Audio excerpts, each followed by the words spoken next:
Yeah, I'm Richard Rimmer, bought a 1921 Ford Model T van. The Model Ts were, as most people have heard, they're the car that put the world on wheels. They were the first real mass-produced car. They made 15 million of them. They were very affordable. They actually got cheaper as production went on. The early cars had a lot of brass content. Ford gradually took out all the brass and replaced it with steel painted black, and the cars became cheaper as a result. But they're very simple creatures. They were designed to be fixed by the side of the road by your typical farmer, and they got people out of their towns, and farmers were able to deliver their produce to towns, and yeah, generally a very usable car. It's kind of evolved beyond the hobby, yeah. It started off that I fancied a vintage car. And my previous experience with classic cars has been starting with VW Beetles and working up through Porsches and various other things. But when it came to a vintage car, the only experience I'd had was a friend bought a little Austin 7 Ruby years ago. And it wasn't something that I really fancied because they're so tiny, and me being over 6 foot tall, I thought, well, it's not really what I'm looking for. But I did want something I could use that it's not so expensive or so rare that if you break something, you then have to have it professionally made as a one-off. The Model Ts, because they made so many, there's a lot of them left intact, but there's also an awful lot that are dismantled. So it's easy to find the parts. There's a good market for them in America, so as a result, the aftermarket has produced an awful lot of parts that are wear and tear items, and you can almost build a complete car from spares these days. So it just gave me a vintage car that's best part of 100 years old that I can actually get out, use, enjoy, and not worry about breaking it, really. Yeah, the van I've got, it's a little bit of a Bicester, to be honest. The body came from Beamish Working Museum up in County Durham. They'd taken it off of a chassis because people didn't enjoy driving it for some reason. But it's a replica of an English van. So it's personally, I quite like the style. I like some of the commercial vehicles. As with most commercial vehicles, they were something that worked hard in their day. So many got ruined or worn out and just were disposed of. So this one came along just as a body, and I thought, well, that needs to be back out there being used. So I had a Model T Speedster, which was pretty ugly, home-built body on it, and it kind of seemed the natural thing to do, to throw away the horrible body and put the nice van body on. So it's taken me about 2 years to collect all the parts that I was missing, and we finally got it finished at 8:30 last night. So this is its first trip out. Right, welcome aboard the Model T van. We've just fired it up. When you first start a Model T, you must always remember to retard the ignition. Otherwise you hear horror stories of people breaking their wrists when the engine kicks back. We've got upgraded brakes on this car, which are a period accessory.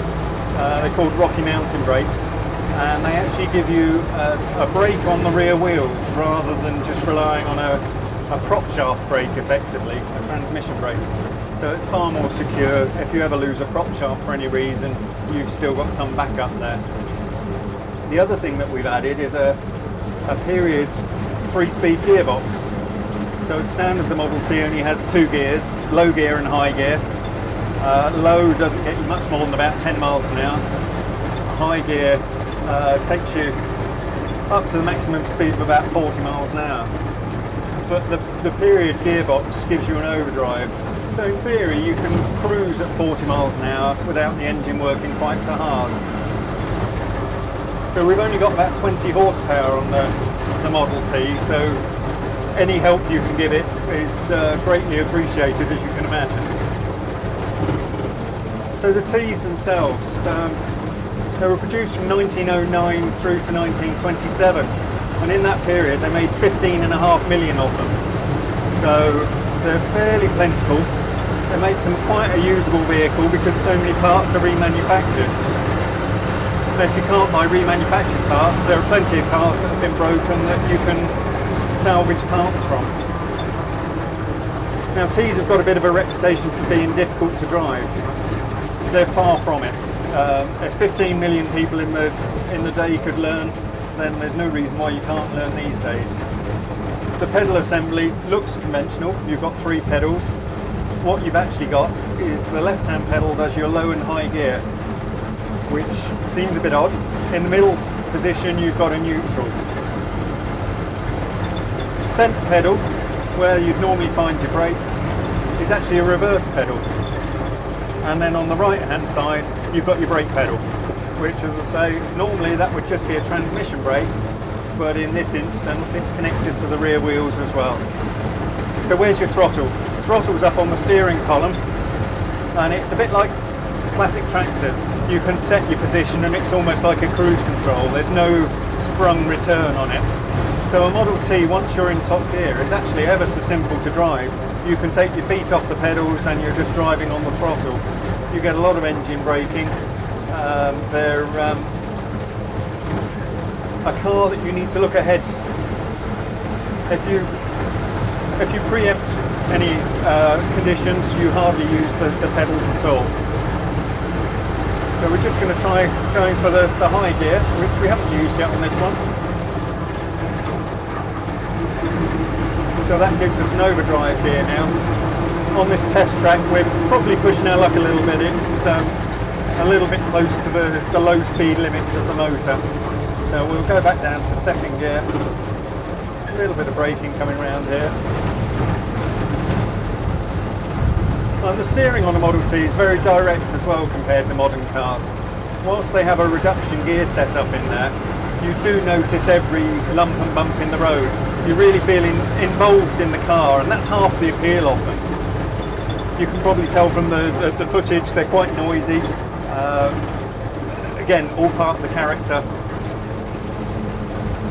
From my point of view, I was looking for something that I could use and enjoy and not worry too much about.